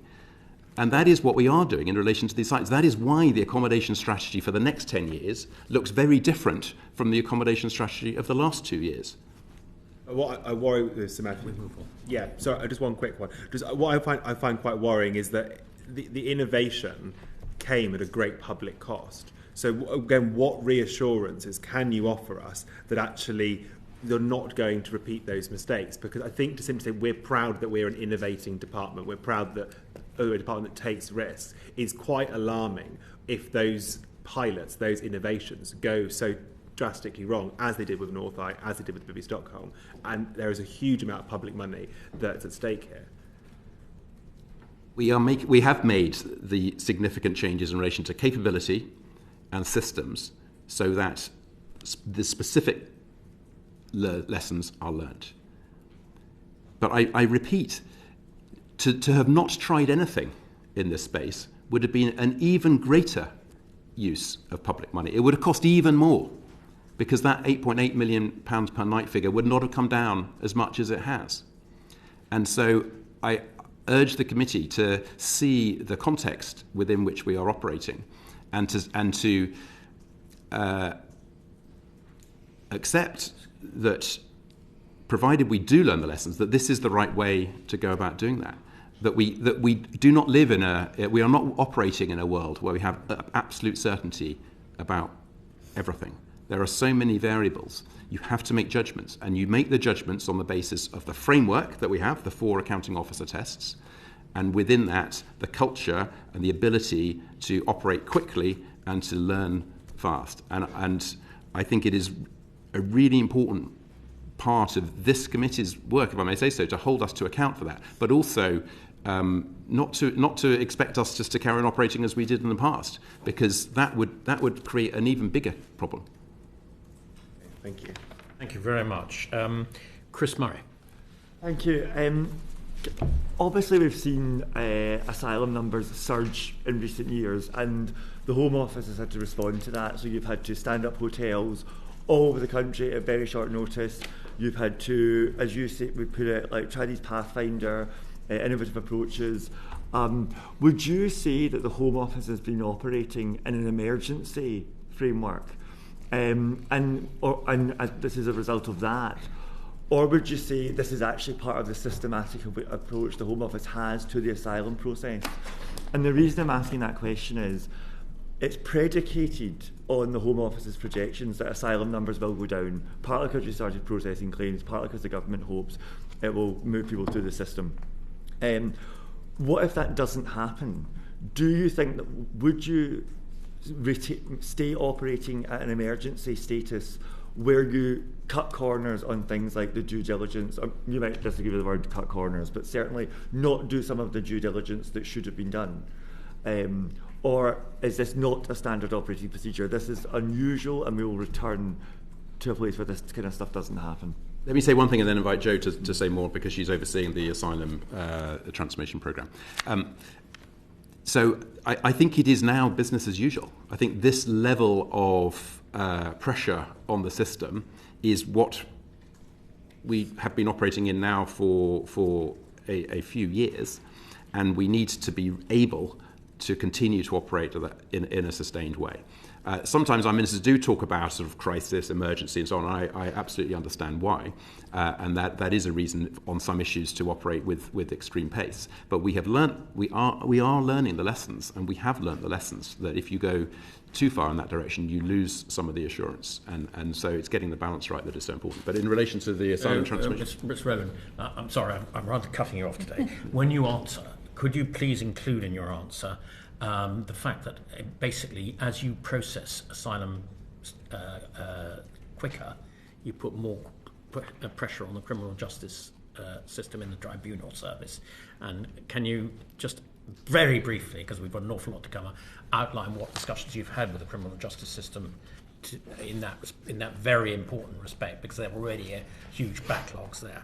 Absolutely. So, as you say, it's a system, and as Sir Matthew says, this is the system we are managing, and therefore it's right that we don't manage it as a crisis or something unusual. The system cannot just have a spot intervention such as clearing a backlog. All it does is spread that pressure across the system. You need to see it end to end, and therefore the plan that is currently being set out as part of the Asylum and Returns Transformation Programme is looking at every point of the system.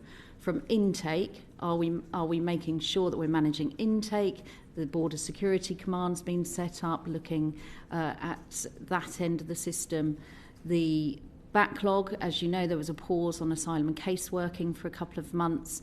That backlog needs to be recovered, but also a healthy system. There is a flow where cases are regularly decided within a set parameter of time. The appeal system is absolutely right. It is under acute pressure. So I personally hold every 3 weeks a meeting with HMCTS, which looks at our joint operational efficiency. We are looking to fund extrajudicial capacity within the courts and tribunal system. There is also work to look at, is there a different way of approaching the appeal system altogether that could help in future? We're also looking to work across the community as well, so with legal representatives, is there anything we can do between us and the Home Office to bring the point of reflection earlier in the case, saving judicial time? So lots happening, but as you rightly point out, it has to be equal across the system, not just a point intervention. Thank you. Chris Kane. Yeah, thank you. As a former council leader up until the election, I can always say that Home Office dealings came with a little bit of heightened stress somewhat.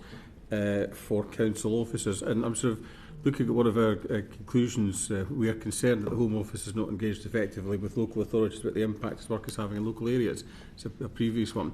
I'm sort of keen to understand how your liaison officers are helping to solve problems that councils raise with us about the impact of the work on local areas, and how you're striving to get better at that, because it does cause additional and I think unnecessary stress. This is a really important question for us. I mentioned earlier in the hearing about our engagement with local councils and others in relation to hotels for asylum seekers. There is also a very significant interface between our two worlds as people leave their asylum accommodation if they have been granted asylum, and they are then responsibility of a local authority to have that integration. And there is a very tight piece of joint work on that. And just to give a third example, I know you had a hearing with my colleague from MHCLG recently, and we're talking about homelessness and the extent to which our accommodation strategy needs to engage with local government in general to prevent additional stresses on local government and additional homelessness, for instance. And as she said, I can assure you that we do have that joint work in place in order to think, as Joe just said, about the system as a whole. And a quick one from me, because I was a Scottish council leader. Can I just get an assurance that you're dealing with local government, not just in England, you're dealing with it across the devolved nations as well? We are. And if I could just add to, so there are 125 asylum move-on liaison officers that we have funded who are now starting to operationalise across local authorities. We also have a discontinuation prediction tool that helps us to see where people are getting decisions, which local authorities might be impacted, so we can up the engagement there. And we are also using place-based visibility tool. There was also an announcement last week where we have temporarily, as a pilot, increased the move-on period to 56 days. We know that that's been an acute source of pressure for local authorities. Whilst we're clearing a backlog, we know that pressure increases. So there has been agreement from the Home Secretary to increase that period for a pilot period. I noticed when you gave one response to us in something earlier, you talked about setting up working groups of local government associations, local authority today. Yeah. It'd be really nice, and I'll probably make this chair to across the board when we get this. If you could also articulate what you're doing with Scotland and what you're doing with Wales, Northern Ireland in these responses, because sometimes it feels like if we're not in the answer, we're not 100% sure what you're doing. Thank you. Thank you, Chair. Thank you very much, Chris. Clive Betts, please. Yes. I think the committee's expressed some concern in the past about the safety and whether it's fit for purpose in terms of asylum seeker accommodation, and asked for this committee to be updated. Can you give an assurance now that all the accommodation is safe and fit for purpose?